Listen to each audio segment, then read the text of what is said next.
सभी प्यारे साथियों को मेरा प्यार भरा नमस्कार। मैं शिवा आप सभी लोगों का अपने इस यूट्यूब चैनल पर स्वागत करता हूं। जैसा कि आप सभी लोगों को मेरे चैनल का नाम पता ही होगा, मैथ्स बाय शिवा।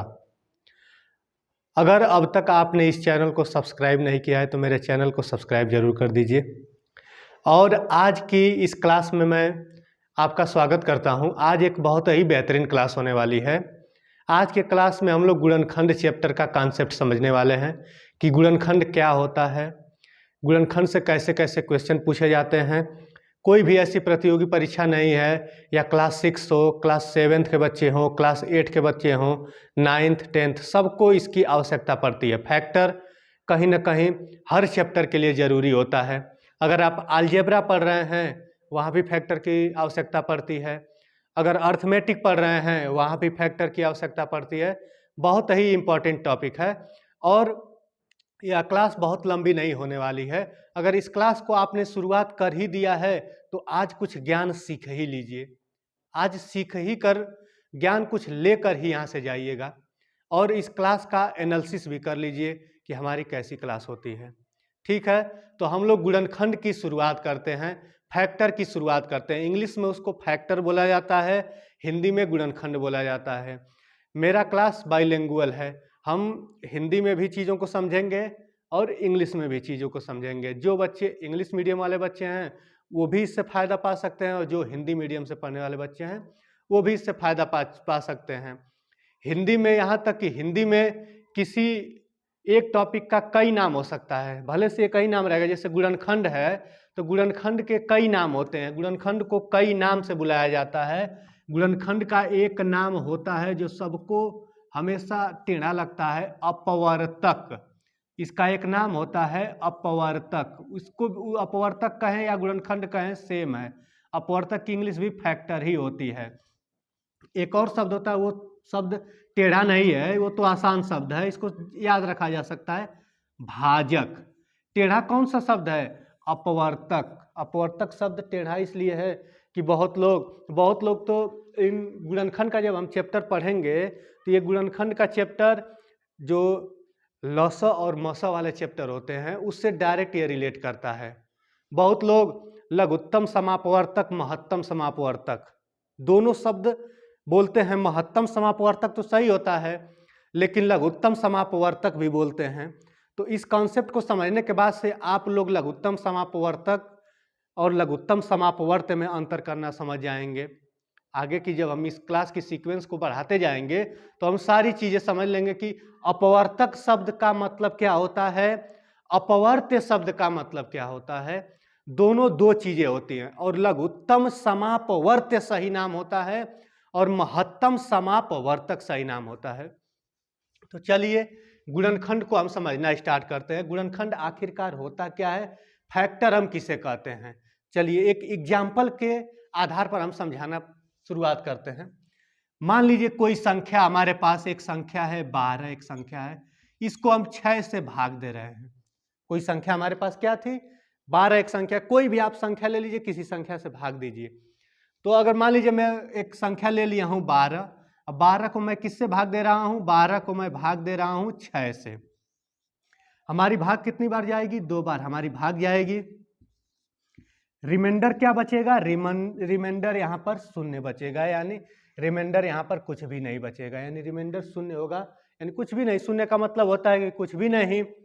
यानी हम यह कह सकते हैं, पिछली क्लास में बहुत ही डिटेल में सारी चीजें समझा चुका हूं कि ये संख्या इस संख्या को क्या कर रही है, परफेक्टली इसको डिवाइड कर दे रही है। ठीक है, मतलब ये संख्या इससे विभाजित हो रही है। हम कह सकते हैं अगर किसी संख्या का किसी संख्या में भाग पूरा पूरा चला जाता है, पूरा पूरा जाने का मतलब रिमाइंडर शून्य होता है, तो कहा जाता है कि जिस संख्या से हम भाग दिए हैं और जिस संख्या में भाग दिए हैं, अगर रिमाइंडर शून्य आ गया तो बोलेंगे कि इस संख्या से ये पूर्ण रूप से विभक्त हो रही है। यानी इंग्लिश में कहें तो परफेक्टली डिविजिबल है, परफेक्टली डिविजिबल है, पूर्ण रूप से विभाजित है। देखिए गुणनखंड का आप लोग सोचेंगे कि गुणनखंड का इससे, फैक्टर का इससे क्या संबंध है। फैक्टर का इससे डायरेक्ट संबंध है। फैक्टर का इससे हमारा एकदम डायरेक्ट संबंध है। क्यों डायरेक्ट संबंध है, देखिए अगर मान लीजिए फिर एक और उदाहरण ले लेते हैं, 14 है, 14 में हम 7 से भाग दे रहे हैं, हमारी भाग पूरी पूरी चली जाएगी, 2 बार जाएगी, भाग हमारी पूरी पूरी जाएगी। इस प्रकार से भी लिख के हम देख ले रहे हैं। 7 से अगर हम भाग दे रहे हैं किसमें, 14 में, भाग हमारी कितनी बार जाएगी, भाग हमारी 2 बार जाएगी। रिमाइंडर हमारा क्या बचेगा, रिमाइंडर हमारा 0 बचेगा। रिमाइंडर हमारा कितना बचेगा, रिमाइंडर 0 बचेगा। तब यहां पर भी हम कह सकते हैं कि 7 इसको क्या कर रही है, परफेक्टली डिवाइड कर रही है। 7 14 को क्या कर रही है, परफेक्टली डिवाइड कर रही है। अब देखिए कहानी हमारा स्टार्ट होता है। कहानी, गुणनखंड की कहानी क्या है। गुणनखंड हम उसको बोलेंगे, उस संख्या को गुणनखंड कहा जाता है। गुणनखंड भी एक हमारी संख्या रहेगी, लेकिन उस संख्या को हम गुणनखंड बोलेंगे अगर किसी संख्या से हम किसी संख्या में भाग दे रहे हैं। मान लीजिए अगर कोई संख्या थी, जैसे मान लीजिए 12 था, 12 में हम किससे भाग दे रहे थे, 6 से हम भाग दे रहे थे, हमारा रिमाइंडर 0 आ गया। यानी ये संख्या 6 से क्या है, परफेक्टली डिविजिबल है। जब परफेक्टली डिविजिबल है तो जिस संख्या से परफेक्टली डिविजिबल है वही इस संख्या का फैक्टर कहलाती है। 14 किससे डिविजिबल है, 7 से, तो 14 का फैक्टर क्या हो जाएगा, 7 हो जाएगा। जैसे और उदाहरण ले लीजिए, मान लीजिए कहीं 20 लिखा हुआ है, 20 में 10 का हम भाग दे रहे हैं, भाग हमारा कितना बार जाएगा, 2 बार चला जाएगा, और रिमाइंडर हमारा कितना आएगा, रिमाइंडर हमारा 0 होगा। रिमाइंडर कितना आएगा, रिमाइंडर हमारा 0 होगा। जब रिमाइंडर 0 होगा तो हम बोल सकते हैं कि ये संख्या इस संख्या को क्या कर रही है, परफेक्टली डिवाइड कर दे रही है, पूर्ण रूप से विभक्त कर दे रही है, मतलब बांट दे रही है। यानी ये संख्या इस संख्या का क्या कहलाएगी, इस संख्या का गुणनखंड कहलाएगी। इंग्लिश में बोल दीजिए फैक्टर कहलाएगी। एक और शब्द होता है अपवर्तक कहलाएगी। सारी बातें एक ही होती हैं। उम्मीद करते हैं समझ में आ रहा होगा मैं क्या बोला हूं। कोई भी संख्या ले लीजिए, उस संख्या में किसी संख्या से भाग दीजिए, अगर भाग देने पर रिमाइंडर 0 आता है यानी शेष 0 बचता है, तो हम जानते हैं कि यह कहा जाता है कि जिस संख्या से हम भाग दिए हैं वो संख्या जिसमें भाग दिए हैं उस संख्या का एक फैक्टर कहलाती है। बात समझने का प्रयास करिए। एक और उदाहरण लेके देख लेते हैं। जैसे मान लीजिए कोई संख्या है 400, 400 में हम मान लीजिए किससे भाग दे रहे हैं, 400 में हम 100 से भाग दे रहे हैं, 400 में 100 से भाग दे रहे हैं। अब भाग देकर जब देखेंगे, क्या देखेंगे कि रिमाइंडर हमारा कितना 0 आ रहा है कि नहीं आ रहा है। भाग देकर देखेंगे, भाग हमारी 4 बार जाएगी और 400 आ जाएगा, 400 में से 400 घट जाएगा, क्या हो जाएगा, 0 बचेगा। रिमाइंडर 0 हो गया। कहने का मतलब इस संख्या से ये संख्या क्या है, परफेक्टली डिवाइड हो रही है। ये संख्या 400 100 से पूर्ण रूप से विभक्त हो रहा है। विभक्त मतलब कट जा रहा है। आ रही है बात समझ में। तो ये 100 क्या कहलाएगा, इस 400 का एक गुणनखंड कहलाएगा। किसी संख्या के गुणनखंडों की संख्या को हम गिन सकते हैं, किसी भी संख्या के गुणनखंडों की संख्या को हम गिन सकते हैं। जरूरी नहीं है कि 400 में सिर्फ 100 का ही भाग पूरा पूरा चला जाए और 0 शेष आए। और भी तो संख्याएं होंगी, और भी तो हमारे पास संख्याएं होंगी जिसमें 400 में भाग दे दें तो हमारा रिमाइंडर 0 हो जाए। रिमाइंडर जब 0 हो जाएगा तो हमारा काम बन जाएगा, यानी वो फैक्टर कहलाएगा। कहने का मतलब क्या है, एक और उदाहरण लेके हम लोग समझते हैं। जैसे मान लीजिए एक और उदाहरण हम लोग ले रहे हैं। कोई संख्या है आपके पास, सपोज दैट कोई संख्या है, देखिए यहां पर मैं नाम लिख दिया हूं कि गुणनखंड को हम अपवर्तक भी कहते हैं। हिंदी का एक और अलग शब्द है जो इसका सिनोनिम्स है, यानी पर्यायवाची है, या भाजक भी बोल सकते हैं। हम फैक्टर बोल रहे हैं तो फैक्टर को भाजक भी बोल सकते हैं, अपवर्तक भी बोल सकते हैं और गुणनखंड भी बोल सकते हैं। ठीक है। बहुत लोग गुणनखंड को ही अभाज्य गुणनखंड समझने लगते हैं, गुणनखंड को ही अभाज्य गुणनखंड समझने लगते हैं। तो उनको मैं बता देना चाहता हूं कि अभाज्य गुणनखंड की कहानी बिल्कुल अलग होती है और गुणनखंड की कहानी बिल्कुल अलग होती है। अभाज्य गुणनखंड क्या होता है, एक लाइन में मैं बता दे रहा हूं। मैं दूसरा एक अभाज्य गुणनखंड पर भी एक हमारी क्लास आएगी। अभाज्य गुणनखंड का मतलब ये होता है कि किसी भी संख्या को, कोई भी संख्या है उसको अभाज्य संख्या के गुणा के रूप में तोड़ दीजिए, वो हमारा अभाज्य गुणनखंड कहलाता है, यानी प्राइम फैक्टराइजेशन मेथड कहलाता है। और ये हम क्या पढ़ रहे हैं आज, हम बस फैक्टर के बारे में पढ़ रहे हैं कि गुणनखंड आखिरकार क्या होता है। तो गुणनखंड आखिरकार क्या होता है, जैसे मान लीजिए कि कोई संख्या है आपके पास 100, संख्या 100 है, ठीक है। 100 में हम कई संख्याओं से भाग दे देकर देख ले रहे हैं, 100 को कई जगह लिख दे रहे हैं, ठीक है।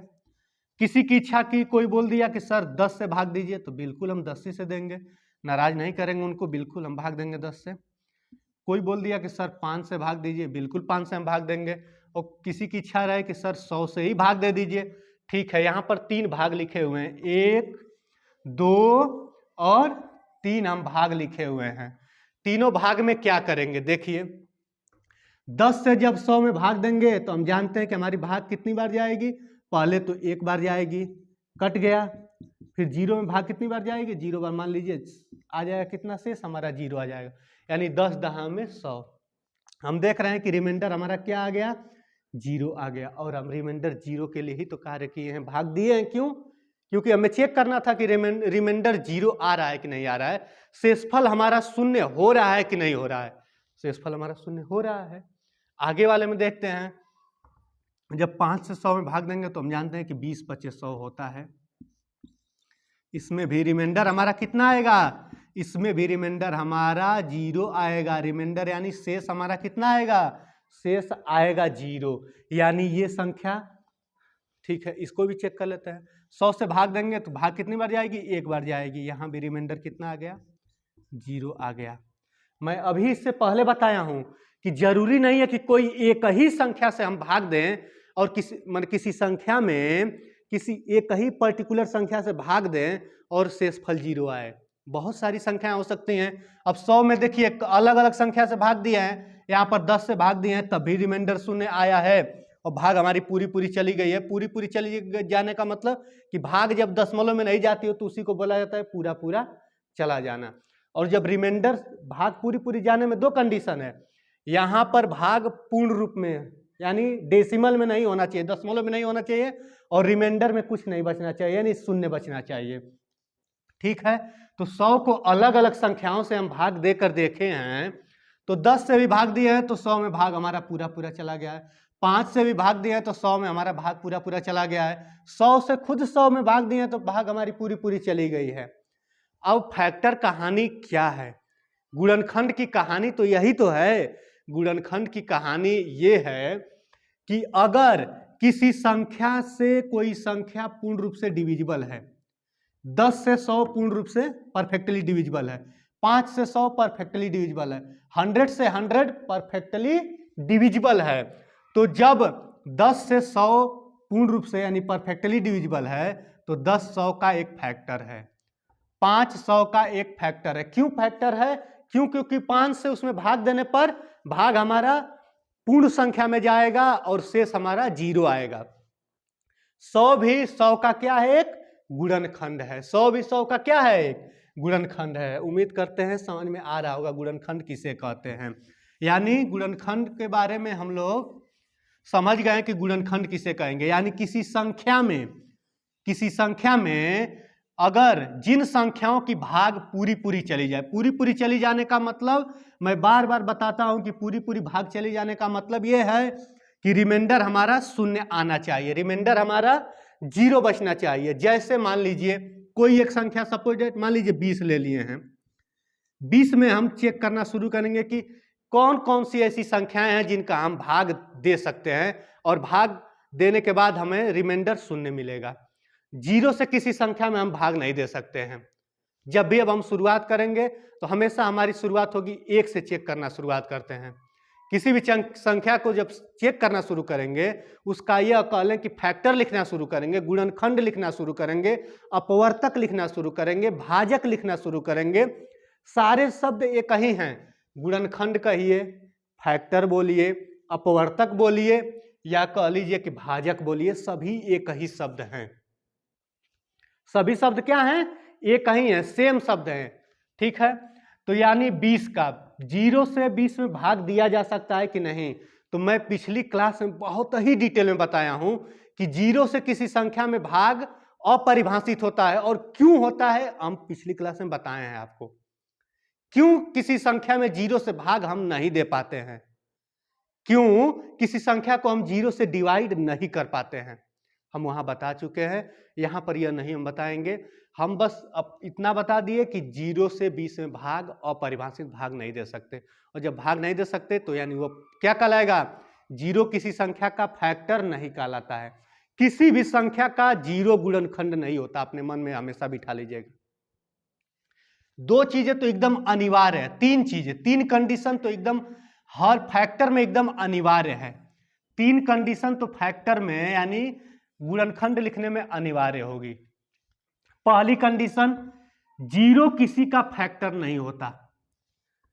इस दुनिया की कोई ऐसी संख्या नहीं है जिसका फैक्टर जीरो हो। जीरो किसी का फैक्टर नहीं होता, गुणनखंड नहीं होता। बहुत लोग सोचेंगे कि सर जीरो जीरो का फैक्टर नहीं कहलाएगी, तो बिल्कुल नहीं कहलाएगी। जीरो से किसी संख्या में नहीं भाग दे सकते तो हम जीरो से जीरो में भी भाग नहीं दे पाएंगे। जीरो से हम जीरो में भी भाग नहीं दे पाएंगे और नहीं बता सकते, यानी जीरो का जीरो भी फैक्टर नहीं कहलाता है। आ रही बात समझ में। और उसके बाद से अगले नंबर की कहानी हमारी क्या होती है कि जीरो किसी संख्या का गुणनखंड नहीं होता है, और एक संख्या है, पिछले क्लास में भी बताए थे हम, वो बहुत ही स्पेशल संख्या है हमारी, इस दुनिया की किसी भी संख्या को मार गिराने में कामयाब रहती है। एक ऐसी संख्या यानी वन हमारा ऐसा नंबर है जो किसी भी नंबर को परफेक्टली डिविजिबल यानी किसी भी नंबर को पूर्ण रूप से काट देता है, यानी रिमाइंडर शून्य आता है। 1 से 20 में भाग देंगे तो रिमाइंडर हमारा कितना आएगा, शून्य आएगा ही आएगा, यानी एक क्या हो जाएगा, 20 का हमारा एक गुणनखंड हो जाएगा, यानी फैक्टर हो जाएगा। आ रही बात समझ में। जिस संख्या का इसमें भाग जाए, भाग तो बहुत संख्या से, किसी इसमें 5 से भाग देंगे तो भाग तो जाएगा ही जाएगा, 6 से भाग देंगे तो भाग तो जाएगा ही जाएगा, लेकिन क्या होगा, कुछ ना कुछ रिमाइंडर बचेगा, और रिमाइंडर कुछ बचेगा तब हमारी कहानी अधूरी रहेगी। रिमाइंडर जब जीरो होगा तब हमारी फैक्टर की कहानी पूरी हो जाएगी, यानी उसी को तब हम जाके क्या बोलेंगे, गुणनखंड बोलेंगे। गुणनखंड का मतलब यह है कि इस संख्या से इस संख्या में भाग देने पर भाग हमारी पूरी पूरी चली जाए, भाग हमारी पूरी पूरी चली जाए। यानी यहां की जो तीन कंडीशन हम लोग समझ रहे थे कि कोई भी ऐसी संख्या नहीं है जिसमें जीरो से भाग पॉसिबल हो, यानी जीरो से हम किसी भी संख्या में भाग नहीं दे पाएंगे। और वहीं ठीक इसका उल्टा है, इसका जस्ट उल्टा है एक। कोई ऐसी संख्या ही नहीं है इस धरती पर या इस दुनिया में कोई ऐसी संख्या ही नहीं बनी है जिसको एक मार ना गिराए।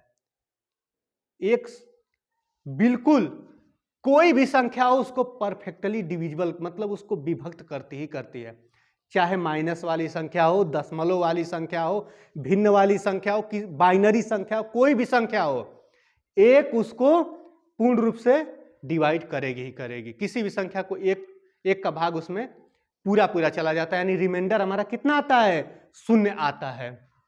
उसके बाद से तीसरी कहानी क्या है, तीसरी कहानी सभी लोग जानते हैं कि मान लीजिए अगर 4 का हम फैक्टर लिख रहे हैं तो जब 4 के फैक्टर में तो एक बिल्कुल आएगा। क्यों? क्योंकि एक ऐसी संख्या है कि वो किसी भी संख्या के फैक्टर में आ सकता है। क्यों? क्योंकि जब हर एक संख्या को एक काटता है तो हम ये समझ लेंगे कि एक तो सब में आना ही आना है। और जिस संख्या का हम फैक्टर लिख रहे हैं, 20 का हम फैक्टर लिख रहे हैं, तो समझ लीजिए कि आगे चेक करते हुए जाएंगे 20 भी एक बार इसके फैक्टर में काउंट होगा, आएगा। क्यों? क्योंकि 20 का भी 20 में भाग देंगे तो भाग हमारी कितनी बार जाएगी, एक बार भाग हमारी चली जाएगी। आ रही बात समझ में। यानी तीन कंडीशन क्या है, जीरो किसी भी संख्या का गुणनखंड नहीं कहलाती है, एक सभी संख्याओं का गुणनखंड है, एक हर एक संख्या का गुणनखंड होता है। और तीसरी कंडीशन रहेगी, जो संख्या रहेगी, जरूरी नहीं यहां 20 है, आगे मान लीजिए हम 5 लिख देंगे, आगे मान लीजिए नया उदाहरण 7 लिख देंगे, तो 5 है तो आंख मूंद के समझ लीजिए कि 5 तो होगा ही, एक तो होगा ही, 7 है एक तो होगा ही और 7 होगा ही। बीच में भले से और मिल सकती हैं हमें संख्याएं, लेकिन ये दो संख्याएं बिल्कुल होंगी। यानी जीरो किसी संख्या का नहीं गुणनखंड, एक सबका गुणनखंड, और संख्या स्वयं इट सेल्फ यानी वो संख्या स्वयं। ठीक है, गुणनखंड में दो कंडीशन तो हमेशा रहेगा। 20 का गुणनखंड लिख रहे हैं, देखिए एक भी लिख दिए हैं और 20 भी लिख दिए, इसके बीच में और संख्याएं हम चेक करेंगे, और भी संख्याएं हम चेक करेंगे, लेकिन 20 का 20 से बड़ा कोई गुणनखंड नहीं होगा। 20 से बड़ी संख्या 21 है, 21 से हम 20 में भागे नहीं दे पाएंगे, भाग दे पाएंगे लेकिन भाग हमारी दशमलव में चली जाएगी, और भाग हमको दशमलव में देना नहीं है। क्यों नहीं देना है? क्योंकि हमको रिमाइंडर शून्य लाना है, और रिमाइंडर जिसमें शून्य आता है उसकी भाग दशमलव में नहीं जाती है। आ रही बात समझ में? 5 में देख लीजिए, दो कंडीशन लिखे हैं, एक और इट सेल्फ मतलब वो स्वयं संख्या। 5 है, 5 में देखिए एक भी है, 5 उसका, ये दो फैक्टर तो हमेशा रहेंगे। यानी किसी भी संख्या का फैक्टर दो तो एकदम आंख मूंद के समझ लीजिए कि क्लियर है पहले से कि एक हर एक संख्या का फैक्टर है, और वो संख्या स्वयं अपना खुद फैक्टर होगी। जैसे मान लीजिए अगर 16 हम यहाँ पर लिख दिए हैं, तो 16 का एक तो फैक्टर सबका है, और 16 भी कहीं ना कहीं आके मिलेगा। इसके बीच में बहुत सारी संख्याएं मिल सकती हैं, हम अभी चेक करेंगे, सबका फैक्टर लिखेंगे। लेकिन ये कहानी समझ में आ गई होगी कि किसी भी संख्या का दो गुणनखंड तो निश्चित है, एक तो संख्या स्वयं अपना गुणनखंड होगी और एक होगा उसका गुणनखंड। जीरो किसी भी संख्या के गुणनखंड में जीरो को काउंट कभी नहीं किया जाता है। क्यों? क्योंकि जीरो से हम किसी भी संख्या में भाग नहीं दे पाते हैं, यानी भाग हमारी अपरिभाषित होती है, नॉट डिफाइन, डिफाइन नहीं कर पाते हैं। चलिए अब 20 के गुणनखंड लिख रहे हैं। एक की भाग 20 में पूरी पूरी चली जाएगी, बिल्कुल जाएगी। दो की भाग बिल्कुल जाएगी, क्यों? क्योंकि दो के टेबल में 20 पड़ता है। यह भी समझ लीजिए गुणनखंड की इस तरह भी परिभाषा बन सकती है कि अगर 4 के टेबल में जो जो संख्याएं पड़ जाएंगी, यानी 4 का हम पहाड़ा पढ़ रहे हैं, और 4 के पहाड़ा पढ़ने में जो जो संख्या मिले, 4 5 20 मिलता है ना, 4 के टेबल में 20 मिलता है तो 4 इसका गुणनखंड होगा। 5 के टेबल में 20 मिलता है, 5 के पहाड़े में 20 आता है, बिल्कुल आता है, तो 5 भी इसका होगा। क्या होगा? फैक्टर होगा। 6 के पहाड़े, 6 के टेबल में नहीं आएगा, 6 कम 6, 6 दूना 12, 6 3 18, 6 चौके 24, 18 और 24, 20 नहीं ना मिला, 6 के टेबल में 20 नहीं मिला, यानी 6 से 20 में अगर हम भाग देंगे तो कुछ ना कुछ रिमाइंडर बच जाएगा, यानी 6 20 का फैक्टर नहीं कहलाएगा, 20 का गुणनखंड नहीं कहलाएगा। उम्मीद करते हैं बात समझ में आ रही होगी। मैं क्या बोल रहा हूं, 1 से 20 को हम पूरा पूरा काट सकते हैं, इसलिए 1 हमारा क्या है? 20 का एक फैक्टर है। 2 से 20 को पूरा पूरा काट सकते हैं, इसलिए 2 क्या है? 20 का फैक्टर है। 3 से नहीं काट सकते हैं, 3 के टेबल को पढ़ के देख लीजिए, 20 नहीं आएगा, 20 से कुछ कम आएगा, नहीं तो अधिक हो जाएगा। 3 छक्का 18, 3 सत्ते 21, एक अधिक हो जा रहा है, यानी 3 6 बार हमारी भाग जाएगी तो शेष आ जाएगा 2, यानी 20 का 3 एक गुणनखंड नहीं होगा, एक फैक्टर नहीं होगा। ठीक है, 4 फैक्टर होगा कि नहीं होगा? 4 हमारा बिल्कुल फैक्टर होगा। क्यों? क्योंकि 4 के टेबल में 20 पड़ता है। 5 हमारा 20 का फैक्टर कहलाएगा कि नहीं कहलाएगा? बिल्कुल कहलाएगा। क्यों? क्योंकि 5 के भी टेबल को हम, यानी टेबल मतलब हिंदी में पहाड़ा बोलते हैं, 5 का जब हम पहाड़ा पढ़ेंगे या टेबल पढ़ेंगे तो 20 उसमें आना ही आना है। 5 का अगर हम टेबल पढ़ रहे हैं तो उसमें 20 आएगा ही आएगा। यानी जब जिस 5 के टेबल में 20 पड़ता है, यानी 5 20 का एक गुणनखंड है। या यह कह लीजिए कि 5 का भाग 20 में देंगे, रिमाइंडर शून्य आएगा, इसलिए इसका गुणनखंड है। गुणनखंड का मतलब ये होता है कि हम जिस किसी संख्या में भाग अगर दे रहे हैं, जिस किसी संख्या से, अगर वो संख्या उसको पूरा पूरा काट दी तो वो उसका एक गुणनखंड कहलाएगी। जैसे 5 से अगर हम 20 में भाग देंगे तो 20 को 5 काट देगा ना पूरा पूरा, तो 5 हमारा 20 का क्या हो जाएगा? एक गुणनखंड हो जाएगा। बहुत ही एक ही बात को मैं कई बार बार बार कह के आपको एकदम बेसिकली समझा दिया हूं। गुणनखंड होता क्या है? गुणनखंड का एक और नाम होता है अपवर्तक। बहुत लोग डर जाते हैं अपवर्तक, और एक और शब्द होता है अपवर्त। अपवर्तक और अपवर्त में बहुत लोग कंफ्यूजन में आ जाते हैं कि किसे अपवर्तक कहते हैं, किसे अपवर्त कहते हैं। आगे की श्रृंखला में हम लोग जब नेक्स्ट क्लास में हम लोग इसके बारे में भी बात करेंगे।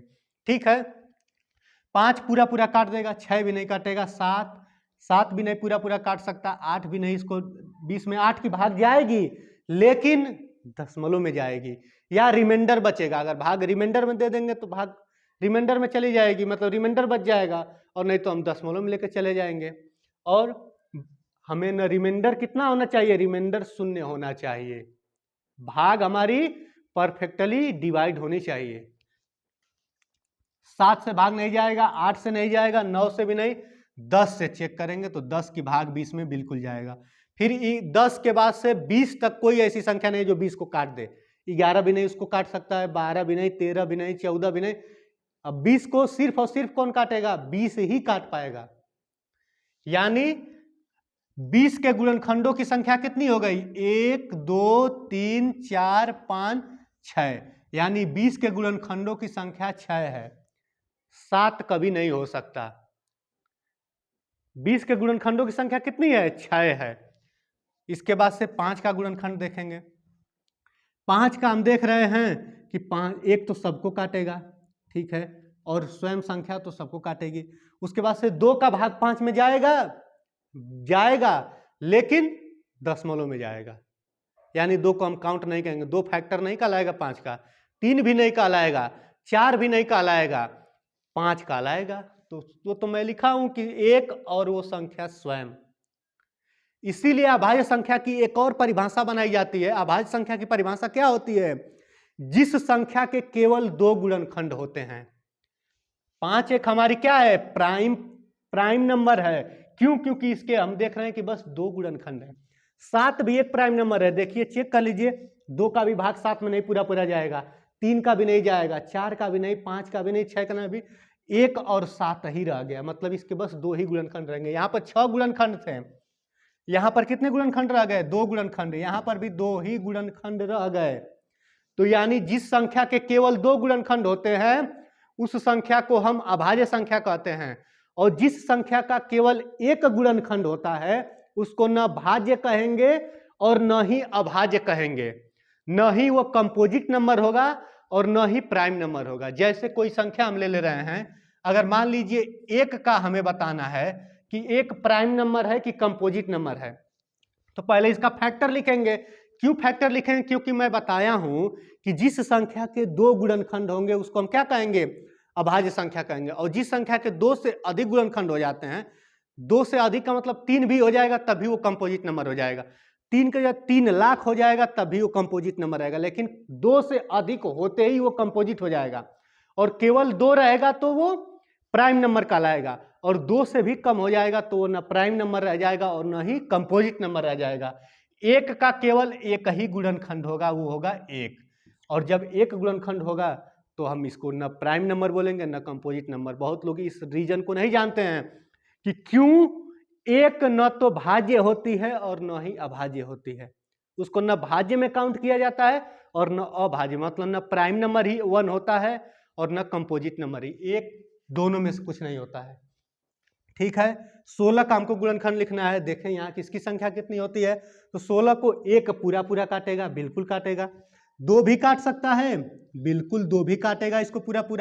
3 काट सकता है, नहीं। 3 से जब भाग देंगे 16 में तो 3 पचे 15, 1 शेष आ जाएगा, यानी 3 इसका गुणनखंड नहीं कहलाएगा। क्यों गुणनखंड नहीं कहलाएगा, क्यों, क्योंकि इसको परफेक्टली डिवाइड नहीं कर रहा है।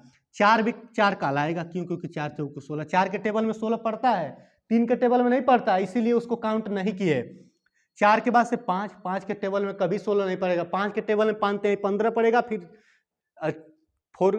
4 गुने में 20 आ जाएगा हमारा सीधे। आ रही बात समझ में। 6 के टेबल में भी 16 नहीं पड़ेगा, 7 के भी नहीं पड़ेगा, 8 में पड़ेगा, 8 गुना के 16। समझ लीजिए, जब हम अगर फैक्टर लिख रहे हैं, यहां अगर 8 आ गया है, इसके जस्ट बाद इसका दोगुना अगर आ रहा है तो समझ लीजिए कि उसके बीच में अब कोई संख्या आपको मिलेगी नहीं। अगर यहाँ पर हमको 8 मिल गया है तो अब 16 ही मिलेगा। यहाँ पर 10 मिल गया था, 10 दुना के 20, अब 20 दुना ही मिलेगा। यानी उम्मीद करता हूं कि आप सभी लोगों को गुणनखंड समझ में आ रहा होगा और आप लोग समझ गए होंगे। अगली वीडियो में, यहाँ पर तो गुणनखंड की संख्या इस तरह गिन के बता रहे हैं, लेकिन अगली वीडियो में मैं एक ट्रिक बताऊंगा। जो अगला क्लास हमारा होगा उस क्लास में हम एक ट्रिक पढ़ेंगे, जिस ट्रिक से अगर कोई भी बहुत बड़ी से बड़ी संख्या अगर आपको दे दिया जाए और उसके गुणनखंडों की संख्या हमसे पूछ ले तो हम बहुत आसानी से बता सकते हैं। मान लीजिए अगर कोई बहुत बड़ी संख्या हमको लिख दी है, 300 ही लिख दिया गया है कि 300 का गुणनखंड बताइए, 300 के गुणनखंडों की संख्या कितनी होगी, तो 300 का अगर हमको गुणनखंड बताना पड़ेगा तो 300 का गुणनखंड बताने में हम कंफ्यूज हो जाएंगे। कंफ्यूज क्यों हो जाएंगे? क्योंकि 1 से 300 तक चेक करना है। 1 से 300 तक हमको चेक करना है, इसलिए हमको थोड़ी दिक्कत होगी। अगली वीडियो में हम ट्रिक बताएंगे जिससे हम कितना हो बड़ी संख्या है बहुत आसानी से हम बता देंगे कि उसके गुणनखंडों की संख्या कितनी होगी। हम आज क्या पढ़े हैं? हम आज बस ये जाने हैं कि गुणनखंड क्या होता है, अपवर्तक क्या होता है, या यह कहे कि भाजक क्या होता है। सभी एक ही नाम है, फैक्टर कहें, अपवर्तक कहें, भाजक कहें, सभी एक ही नाम है। बताएं किसको कहेंगे? अगर किसी संख्या में किसी संख्या का भाग पूरा पूरा चला जाता है तो वो उसका फैक्टर कहलाता है। 20 में 1 का भाग पूरा पूरा चला जा रहा है इसलिए इसको इसका फैक्टर कहेंगे। 2 का भी चला जा रहा है इसलिए इसको फैक्टर बोलेंगे इसका। 4 का भी जा रहा है फैक्टर हो जाएगा। 5 का भी, 10 का भी और 20 का भी। 20 से बड़ी संख्याएं नहीं होती हैं। क्वेश्चन ये बनता है कि अपवर्तकों की संख्या हम गिन सकते हैं या अपवर्तियों की संख्या हम गिन सकते हैं। तो हम हमेशा अपवर्तकों की संख्या यानी गुणनखंडों की संख्या गिनी जा सकती है, गुणजों की संख्या नहीं गिनी जा सकती। अगली क्लास में हम गुणज पढ़ेंगे, मल्टीपल पढ़ेंगे, अपवर्त्य पढ़ेंगे। आज की क्लास में हम लोग गुणनखंड के बारे में, गुणनखंड का कॉन्सेप्ट जाने हैं कि गुणनखंड क्या होता है। इसके जस्ट अगले पार्ट में यानी अगली क्लास में हम लोग कोई भी बहुत बड़ी संख्या हमको दे दिया जाए, उसके गुणनखंडों की संख्या बताना है तो हम एक शॉर्ट ट्रिक पढ़ेंगे जिसके माध्यम से हम उसके गुणनखंडों की संख्या बता देंगे। ठीक है, लास्ट बार दोहराते हुए मैं आपको, जैसे मान लीजिए 16 लिखा हूं, 16 के ये गुणनखंड लिखे हुए हैं। मैं बताया हूं कि 0 किसी का गुणनखंड, 0 किसी भी संख्या का फैक्टर नहीं होता है। 1 हर एक संख्या का फैक्टर होता है। देखिए इसमें भी 1 आया है, इसमें भी आया है, इसमें भी आया है, इसमें भी आया, किसी भी संख्या में आएगा वो। और जो संख्या रहेगी वो संख्या स्वयं अपने फैक्टर में आएगी। 20 था तो 20 तो आया ही था, 5 था तो 5 भी आया था, 7 था तो 7 भी हमारा आया था, 16 था तो 16 भी हमारा आया था। और किसी किसी के बीच में देखें कुछ भी नहीं आया है यहाँ पर इसके बीच में। यानी 16 के फैक्टर की संख्या कितनी है? 1, 2, 3, 4 और 5। 16 के फैक्टर की संख्या कितनी है? 5। और हमें कंपोजिट कहने के लिए कंडीशन कितनी की चाहिए? बस 3 ही चाहिए। अगर 3 फैक्टर हो जाएंगे किसी संख्या के तो वो कंपोजिट नंबर हो जाएगा। 3 से अधिक कितना हो रहे हैं वो कंपोजिट नंबर हो जाता है। और जिस संख्या के 2 फैक्टर होते हैं वो हमारा कैसा नंबर कहलाता है? प्राइम नंबर कहलाता है। ठीक है, यहाँ पर हम प्राइम नंबर को एक बार बखूबी से यहाँ भी समझ लिए कि प्राइम नंबर के केवल 2 गुणनखंड होते हैं। जिस संख्या का एक भी गुणनखंड नहीं होगा, एक भी नहीं, जिस संख्या का एक गुणनखंड होगा, एक का मतलब एक संख्या होगी जिस संख्या गुणनखंड, जैसे 1 का एक ही गुणनखंड है ना, तो न ये भाज्य है और न ही अभाज्य है। ठीक है, तो अब हम नेक्स्ट क्लास में मिलते हैं। अगर ये हमारी क्लास पसंद आई हो तो इसको ज़्यादा से ज़्यादा शेयर करिए और ज़्यादा से ज़्यादा लाइक और सब्सक्राइब करिए। और अगर आपको कोई इसमें कहीं भी डाउट होगा तो कमेंट में एक बार हमसे ज़रूर पूछिएगा। मैं अगली क्लास में आपका उस समस्या का निस्तारण जरूर करूँगा। ठीक है, धन्यवाद।